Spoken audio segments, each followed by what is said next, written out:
Sa iba pang detalye ng balita mga kababayan, pila na mga magre-renew at mag-apply ng business permit dinumog sa huling araw ng boss sa LGU Bulan.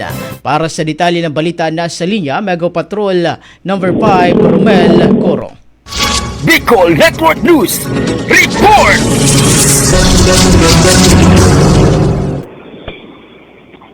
Pinilahan ng mga Bulaneño ang huling araw ng Business One-Stop Shop o BOSS dito sa bayan ng Bulan ngayong Enero 2025.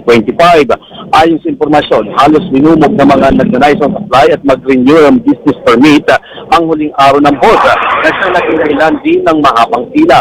Samantala, naging maayos naman ang pag-assist ng mga tauhan ng Business Permit and Licensing Office o BPLO kung kaya't unti-unti naman na-accommodate ang kanilang mga aplikante na kumukuha ng business permit.